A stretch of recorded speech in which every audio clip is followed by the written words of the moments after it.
Assalamualaikum warahmatullahi wabarakatuh. This is for assessment. The ongoing struggle to reduce air pollution in Jakarta and why the problem has persisted. Jakarta Poor Air Coalition prompted a group of residents to sue the government and they won. CNA explored the root causes and impact of the smoke which regularly plague the city.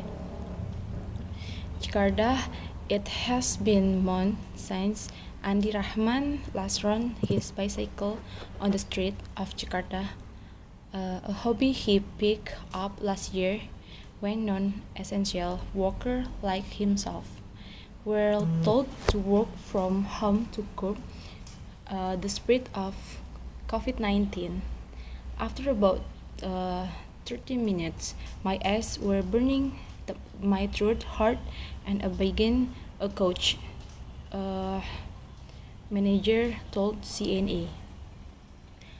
The coughing would persist even after he got home. It would only go away after he remained indoors for hours, he said. Rahman noticed that whenever he went cycling, the air would smell like there was something burning. Visibility was sometimes so low that tall skyscrapers appeared as more silhouettes against a grassy sky.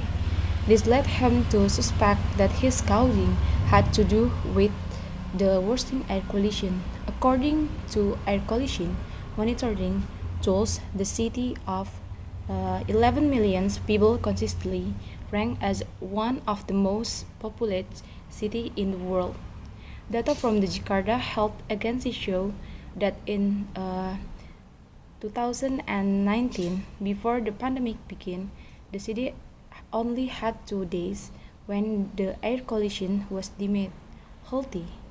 The rest of the years, the city was blanketed with toxic fumes and fine dust particles from vehicles, factories, and coal-fired power plants surrounding the capital.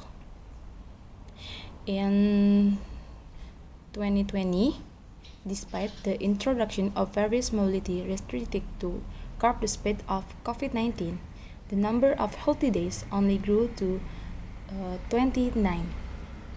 Since the activity restrictions were lifted, the air quality has gradually returned to the way it was before the pandemic. At the suggestion of his wife, Rahman stopped cycling outdoor, opting to exercise at home instead. And it worked. The coughing stopped. He said, adding that a few of his cycling buddies had also experienced the same health problems. Part because I was born and raised in Jakarta, I never realized just how bad things are. We breathe every few seconds, and yet we rarely realize what the air may contain and what effect the pollutions might have on our body, Rahman said. Jakarta air regularly contains unhealthy level of harmful gases like carbon monoxide, sulfur dioxide, nitrogen dioxide, and ground level ozone, as well as particulate matter or PM, which can comprise various chemicals. Measuring less than 2 to 5 microns or 30 times smaller than the diameter of human hair can enter the bloodstream and accumulate in various parts of the human body. This can result in cardiovascular and respiratory disease. It can also affect other organs. In its annual air quality life index study, the University of Chicago Energy Policy Institute said of average the residents of Jakarta are exposed to more than 6 times the PM 2.5 concentration level recommended by the World Health Organization or WHO. WHO. The institute estimates that Jakarta could gain 5 years of life expectancy on average if the city air quality complies with the WHO guideline. And then in 2019, 32 city residents whose President Joko Widodo, they are his minister as well as the governors of Jakarta and neighboring province Banten and West Java. On September 16, two years after the lawsuit was announced, the Central Jakarta District Court passed down a landmark judgment finding the government quality of committing unlawful act by failing to uphold citizens' right to clean air and failing to combat air pollution in the capital. The Forest and Environment Ministry has stated that it is a plea and decision. What are the root causes of air pollution in Jakarta? Those interviewed by CNA said the buildings and factories are among the main culprits. The problem is compounded by an emission monitoring and enforcement system which appears to be inadequately.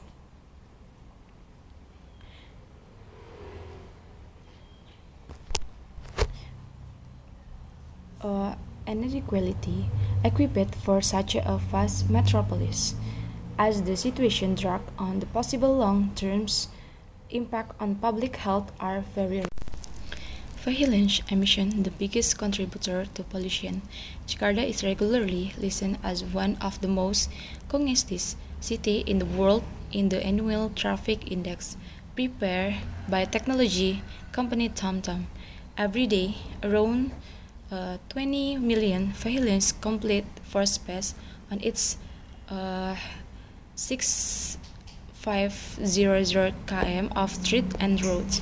The vehicles, including those owned by people who live in Jakarta suburbs and have to commute to the city, not only contribute to creeping traffic congestion, they also emit toxic fumes and dust particles that pollute the air. According to a study conducted by Global Health Organization Vital Strategy, which was released in September last year, between 22% and 57% of air pollution in Jakarta is caused by vehicle emissions. Irfan Palungan, the Jakarta governor's special envoy on climate change, said the city is trying to introduce a number of policies to control air pollution caused by vehicles. The issue of air pollution has been something of great concern to us. In Jakarta, it is an issue which we are trying to address on a regular basis, Pulungan told CNA. He said that in 2019, the city government mandated all private vehicles to pass emission tests under a trial run project. Those that do not pass the test will have to pay higher parking fees. He added that the authorities are also established low emission zones where vehicles with high emission will not be able to pass through. We cannot stop people from using their cars, but we are advancing them through the policies, said Palungan. However, participation for the emission test has been low. In 2020, Jakarta was home to 3 million cars and 16 million motorcycles. However, that years only, vehicles participate in emission tests organized by the city government. According to the data from the Jakarta Environment Agency, the municipal government is trying to get more cars and motorcycles to undergo the emission test starting next year. The Jakarta police plans to conduct trace. That is our dream. We want Indonesian to be more like some countries where drivers instinctively give way to ambulance or other emergency.